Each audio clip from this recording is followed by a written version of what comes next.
이스라엘 나라도 우리나라와 같이 남북이 분단되는 사건이 일어나게 되었습니다. 북쪽을 북이스라엘이라고 칭하게 되고요. 남쪽을 남유다라 이렇게 칭하게 됩니다. 남유다는 다윗의 혈통에서 계속 왕권이 계승되어지죠. 그래서 르호보암이 솔로몬의 아들인 르호보암이 왕 위에 올라가게 됩니다.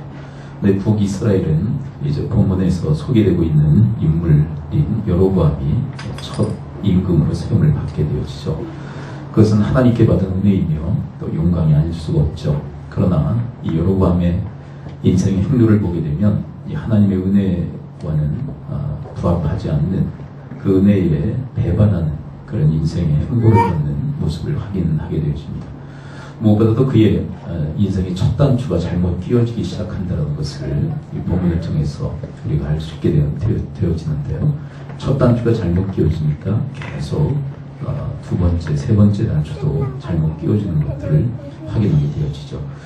먼저 오늘 본문 26절과 27절을 함께 보도록 할까요? 26절, 27절에 보면 첫 단추, 도대체 어떤 첫 단추가 잘못 끼워졌는가? 26절, 27절 함께 한번 읽어보도록 할까요? 함께 읽습니다. 시작.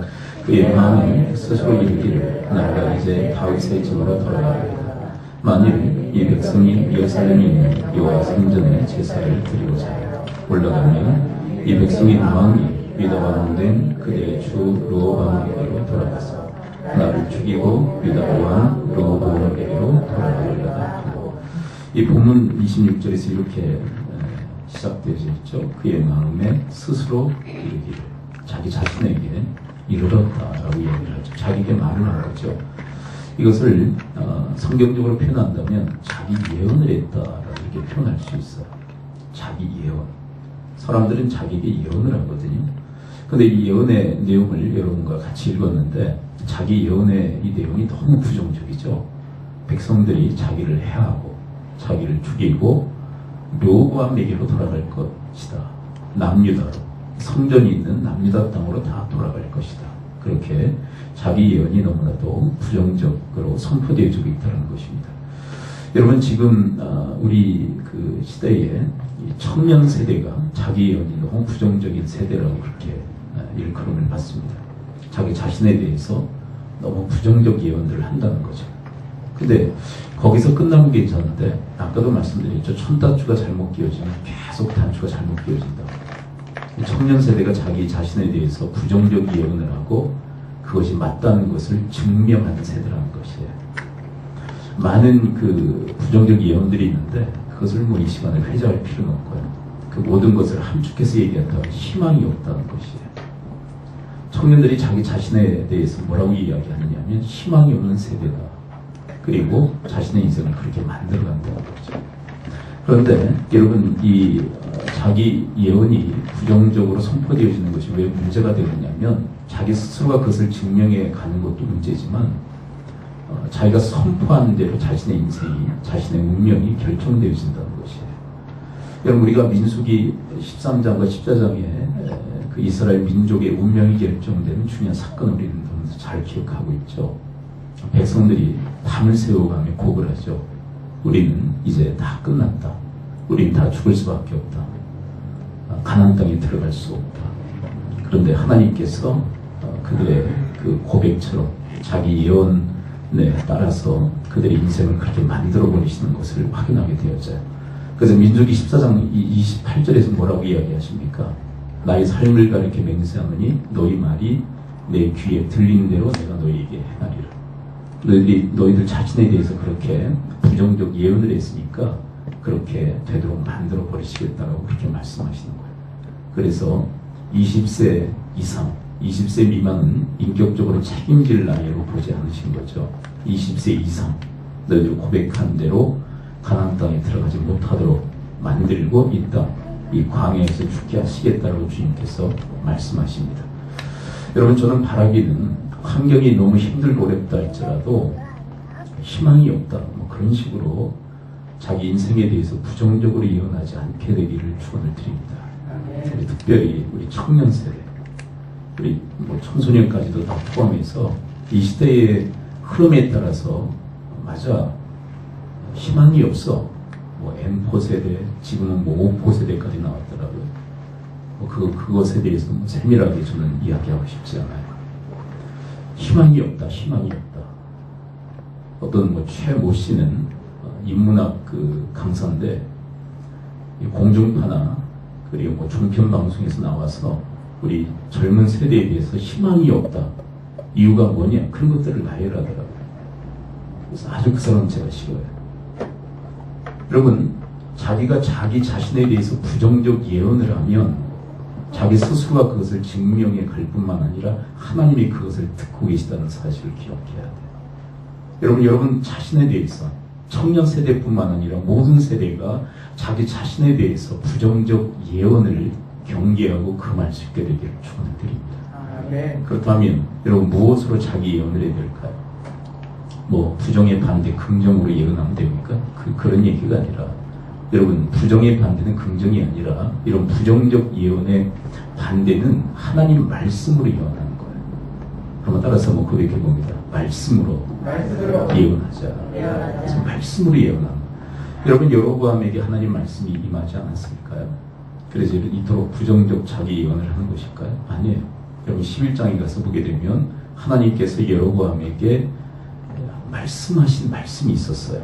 자, 한번 11장으로 한번 가볼까요? 11장 우리 38절을 함께 읽어보도록 하겠습니다. 38절 열왕기상 11장 38절 자, 한 목소리를 함께 읽어보도록 합니다. 바로 앞장이죠. 자, 바로 앞장인데 열왕기상 11장 38절 함께 읽어봅니다. 시작.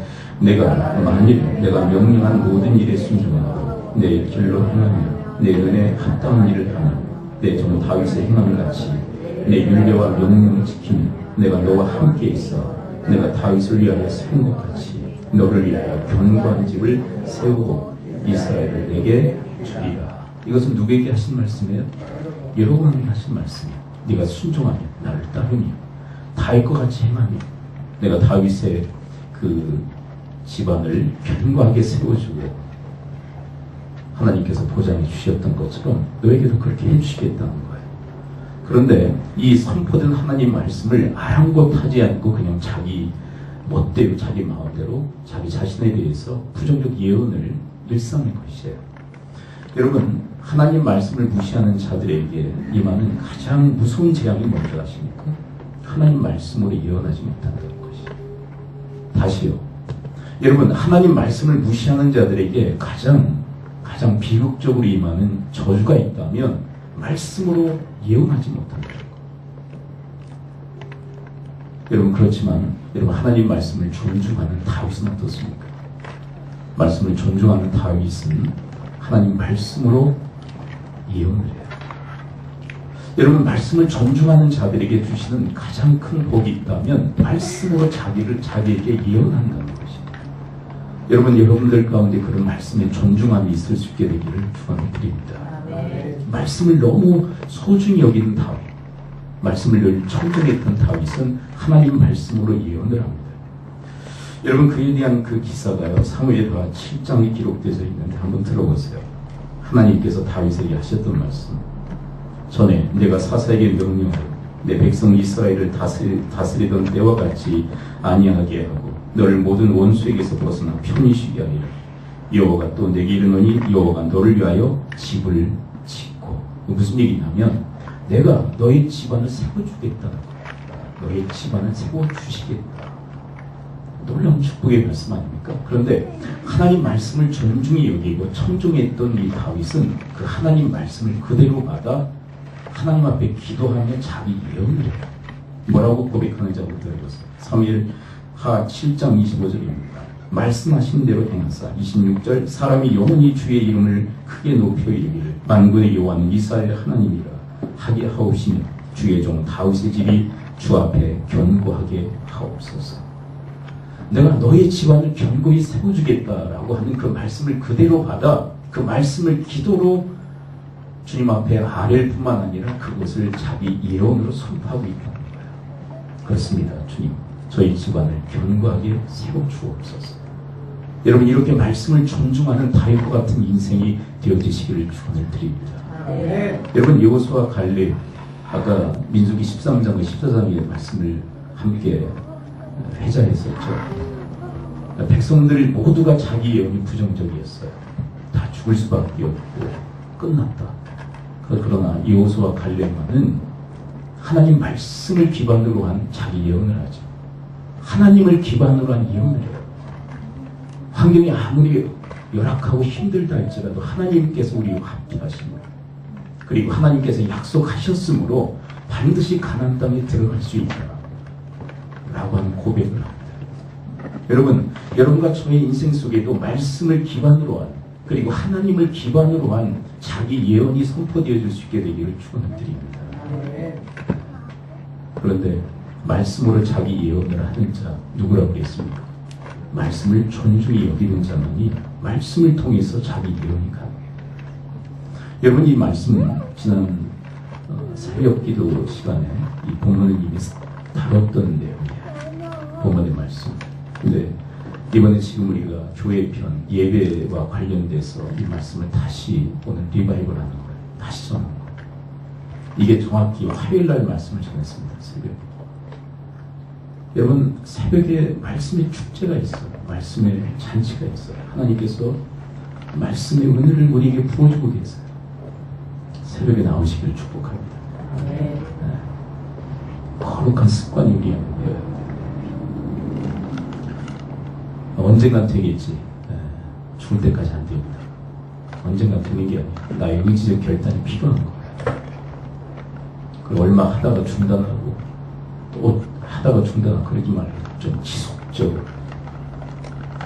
여러분 화요일에 이 말씀을 받으면서 제가 저 자신에게 선언했던 게 있어요.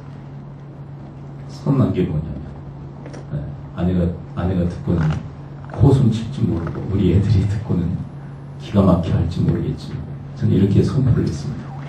전 자상한 남편이고 인자한 아버지이고 그리고 선한 목자이고 그리고 정의로운 시민입니다. 이 말씀을 선포하고 그다음 나 자신에게 무엇을 예언할 것인가, 무엇을 예언할 것인가. 그리고 나는 수신제가 교통, 교육, 선교, 평천화할 것이다. 말씀을 기반으로 해서 내가 어떤 사람이 될 것인지에 대해서 선언을 하고 선포를 했어요. 여러분과 저의 인생 속에 날마다 말씀을 기반으로 하는 자기 예언, 자기 선언이 선포되어질 수 있게 되기를 축원드립니다. 사람은요 자기가 말하는 대로 이루려고 하는 속성이 있어요. 안 된다고 하는 사람은 어떻게 인생 살까요? 그것을 증명하려고 살아가요. 안 된다고 했으니까 그 안 되는 것을 증명하기 위해서 살아갑니다. 그래서 모든 것을 안 되도록 만들어요. 근데 여러분 된다고 생각하는 사람은 그것을 증명하기 위해서 살아가요. 되게 만드는 거예요. 이게 인간의 속성이에요. 여러분 우리가 말씀을 기반으로 해서 선언하면 예언을 하면 그대로 살려고 하는 강한 속성이 작동을 해요. 그리고 더 나아가서 하나님은 우리의 예언의 고백을 들으시고 이루시고 성취하시는 분인 줄 믿습니다. 자, 그런데 이 첫 단추가 잘못 끼워진 여로보암이 어떤 악행을 저지르는지 함께 따라가볼까요? 열왕기상 12장 자 28절과 29절을 함께 읽어보도록 합니다. 자기 예언이 부정적이니까요. 어떤 삶의 스텝을 두 번째로 내딛는지 한번 봅니다. 28절, 29절 12장 28, 29절 함께 읽어봅니다. 시작. 이 페카 두 군성아지를 만들고 그들에게 말하기를 너희가 다시는 예루살렘에 올라갈 것이 없도다. 이스라엘 이는 너희를 애굽 땅에서 인도하여 온 너희의 신들이라. 하나는 베델에 두고 하나는 단에 둔지라. 무엇을 만듭니까? 금성아지 우상을 만들어서 백성들로 하여금 섬기도록 만들고 숭배하도록 만드는 거죠. 여러분 자기 예언이 부정적일까 백성들에게 악한 영향력을 행사하는 거예요. 여러분 분명히 기억하십시오. 자기 예언이 부정적인 사람은 반드시 이웃들에게 악행을 행합니다. 악한 영향력을 행사해요. 자 다시요. 여러분 자기 예언이 부정적인 사람일수록 다른 사람들에게 악한 영향력을 행사해요. 그러나 여러분, 하나님 말씀으로 기반으로 해서 자기 예언을 하는 사람은 반드시 이웃들에게 선한 영향력을 행사하는 줄 믿습니다. 자기 예언이 어떠하냐에 따라서 다른 사람에게 끼치는 영향력이 달라지는 거예요. 저는 이 다니엘서를 읽으면서 하나님이 주신 놀라운 그 지혜가 있었어요. 그 깨달음이 있었어요. 뭐냐면, 여러분, 이 다니엘과 세 친구가 하나님 앞에서 뜻을 정하죠. 그래서 다른 사람들과 함께 먹는 포도주와 고기를 먹지 않기로, 그리고 채식만 하기로 결단을 해요. 그것은 하나님을 향한 결단이었어요.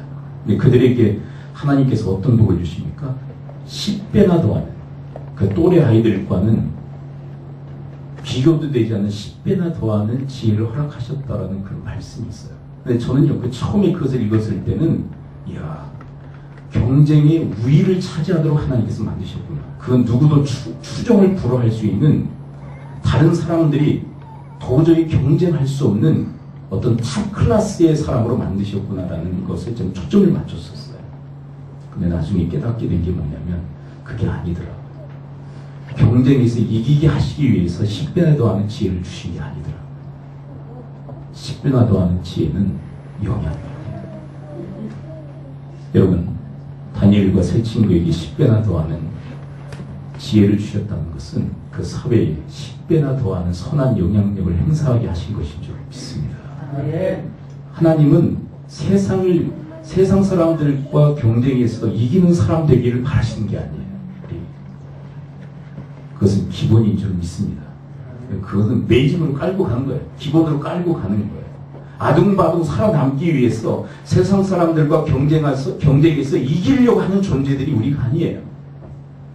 여러분, 세상 사람들이 갖지 못한 선한 영향력, 10배나 더하는 영향력으로 이웃들에게 선한 영향력을 행사하도록 하나님은 우리를 부르신 줄을 믿습니다.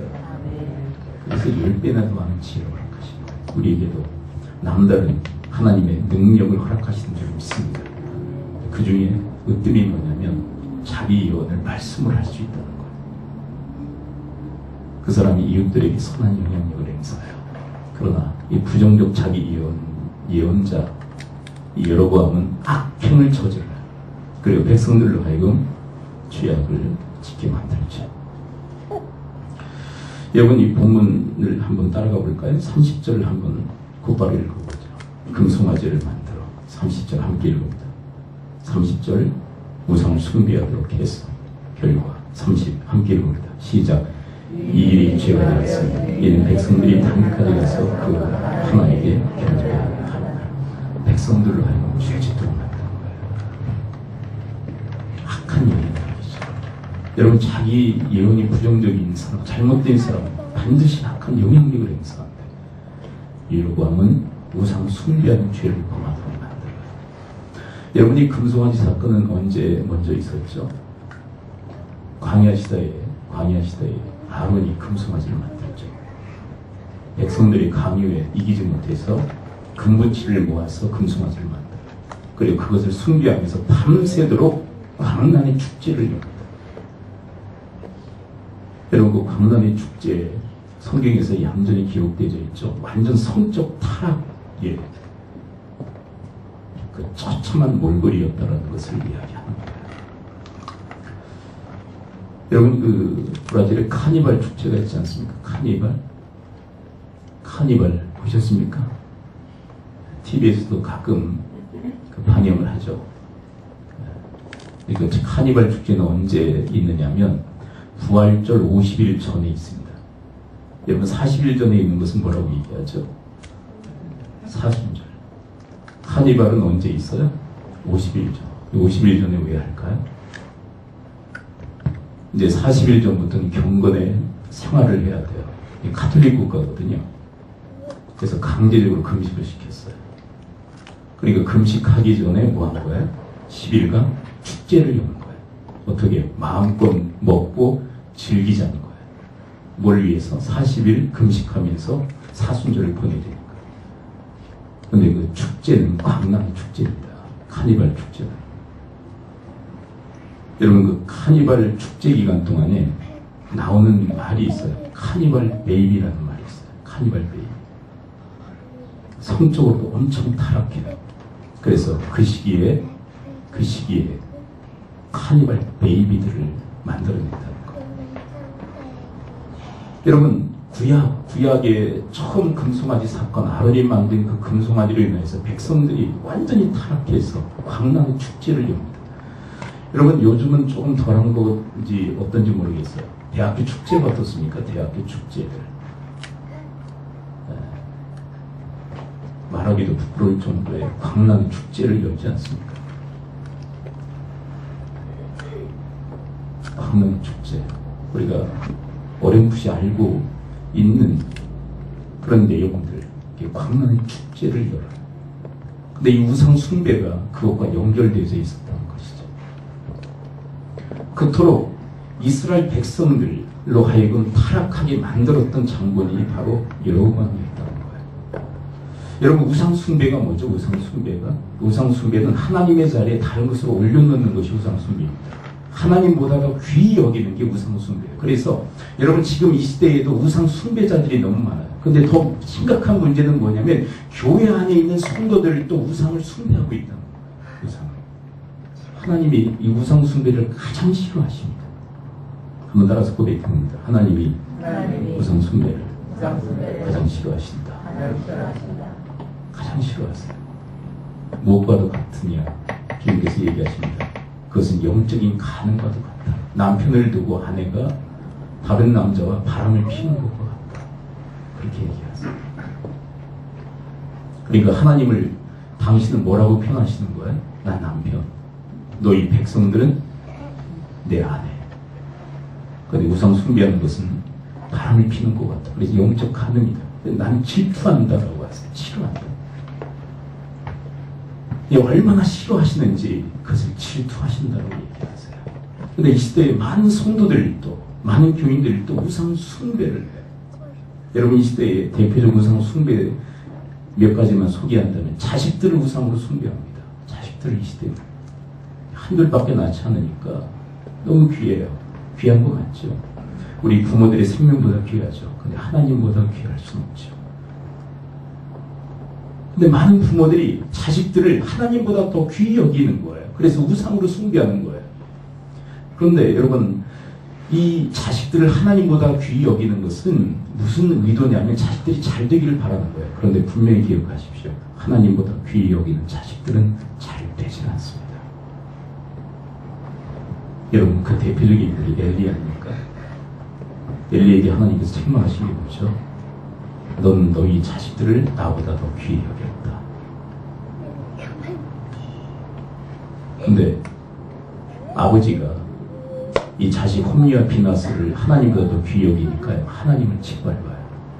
하나님을 무시하고 멸시해요. 여러분, 자식들을 하나님보다 더 귀히 여기며 키우면요, 하나님을 무시하고 멸시하는 자식들로 키워내는 거예요.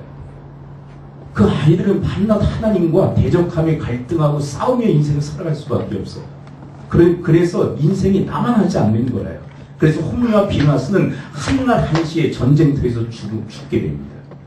그 소식을 듣고 아버지도 급사하게 되어지죠. 여러분, 여러분들의 자식들을 정말 소중히 여기고 잘 되기를 원하십니까? 그렇다면 여러분, 하나님을 자식들보다 더 귀히 여기며 그분을 섬기며 예배하는 인생을 살아갈 수 있게 되기를 축원을 드립니다. 그 여러분들의 자식들을 하나님 밑에 내려두십시오.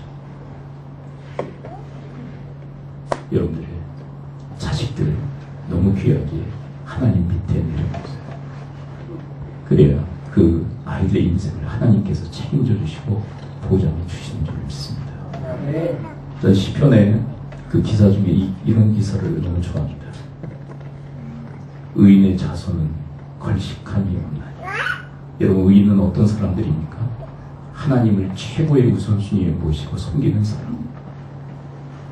이 사람의 자손들은 하나님을 걸식하지 아니하도록 돌봐주신 줄 믿습니다. 근데 하나님보다 더 귀히 여기는 것, 자식을 우상으로 숭배하는 거예요. 여러분, 이 시대에 또 많은 사람들이 돈을 우상으로 숭배하죠. 돈은 필요한 것입니다. 돈은 아주 중요한 것이에요. 그러나 여러분, 하나님보다 더 귀할 수는 없어요. 어느 날 예수님께 젊은 부자강이 찾아와서 영생에 대한 질문을 하죠. 그리고 마지막에 주님이 이렇게 얘기하십니다. 너의 모든 소리를 받아 가난한 자들에게 나눠주고 나를 쫓으라. 그러나 그에게 있어서 주님보다 돈이 더 소중했어요. 주님을 할 수가 없었어요. 그에게 돈이 우상이었어요. 돈이 너무 절실합니다. 너무 필요합니다. 그러나 돈보다도 귀한 분, 그 모든 것의 주관자 되신 하나님이신 줄 믿습니다. 여러분, 그리고 어떤 사람은 복을 우상으로 섬기는 사람이 있어요. 하나님께서 우리에게 복을 주시는 거 맞습니다. 맞아요. 여러분과 저도 하나님께 큰 복 받기를 원합니다. 그런데 이 복이 하나님보다 더 우선순위예요. 그래서 복 받기 위해서 하나님을 수단과 방편으로 취급한다면 복이 우상이 되어버립니다. 그 사람은 복 받아도 망합니다. 그 복이 도리어 저주가 돼요. 여러분, 우리가 하나님께 복 받는 거 사모해야 됩니다. 여러분과 제가 많은 복을 받게 되기를 축원합니다. 근데 그 복보다 하나님을 더 귀히 여길 수 있게 되기를 축원합니다. 네, 그런데 여러분, 이 시대에 가장 많은 사람들이 섬기는 우상이 있어요. 가장 많은 사람들이 으뜸으로 섬기는 우상이 있습니다. 이게 뭔지 아십니까? 바로 자기 자신. 자기가 하나님 노릇합니다. 자기가 자기 뜻대로 인생을 살아요. 여러분, 오늘 본문의 여러 권, 이 사람은 도대체 어떤 사람일까? 이렇게 우상도 만들어 숭배하도록 만들고 하는데요. 이 사람은 도대체 어떤 사람이죠? 33절을 함께 읽어봅니다. 이 사람의 정체가 뭔지 한번 봅니다. 33절, 12장 33절 함께 읽어봅니다. 시작. 그가 자기 마음대로 정한다. 곧 여섯 날로 이스라엘 자신을 위하여 절기로 정하여 배들의 싸움을 제단에 올라가서 분양하였다. 이 사람의 정체성에 대해서 분명히 드러내는 말씀이 있어요. 이 사람은 어떤 사람입니까? 자기 마음대로 있는 사람. 여러분, 자기 숭배자, 자기를 우상으로 섬기는 사람들의 공통된 100%의 특징이 뭐냐면 자기 마음대로 사는 사람들. 자기 마음대로 살아요. 하나님의 뜻, 하나님의 계획, 아랑곳하지 않고 자기 마음대로 살아가는 자들. 그 사람들이 바로 자기 자신을 하나님으로, 자기 자신을 우상으로 숭배하는 자들입니다. 여러분, 이 시대에 많은 이 크리스찬들 자기 마음대로 살잖아요. 하나님의 뜻 아랑곳하지 않습니다. 하나님의 계획, 하나님의 말씀 아랑곳하지 않아요. 자기 마음대로 사는 거예요. 자기 마음대로. 그러니까 내키는 대로 살아가는 거예요. 자기라는 우상을 숭배하고 있는 거예요. 여러분, 지금 우리 한국교회에 심각한 그 이단 사상들이 있죠. 가장 뜸으로 지금 얘기하는 게 신천지 아닙니까? 그리고 지금 하나님의 교회라는 그 이단 단체도 있는데, 그들은 대놓고 교주를 우상으로 섬기는 자들이죠. 그렇죠. 교주를 우상으로 숭배하는 자들이에요. 근데 그것보다 더 심각한 게 뭐냐면, 교회 안에 자기 자신을 우상으로 숭배하는 교회들이 너무나도 많아요.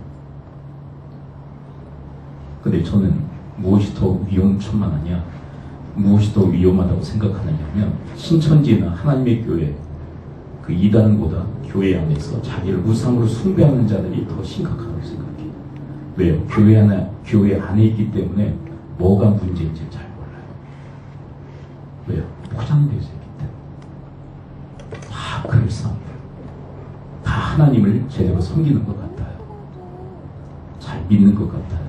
그런데 자기를 우상으로 숭배하고 있는 거예요. 자기 마음대로 인생을 삽니다. 하나님하고 전혀 상의해본 일이 없어요. 무엇을 결정하든 하나님하고 상의한 일이 없어요. 모든 게 다 자기 마음대로 살아가면서, 그리고 외모적으로는 하나님을 섬기는 것 같지만 정작 자기 자신을 하나님으로 섬기고 있는 그런 우상 숭배자들.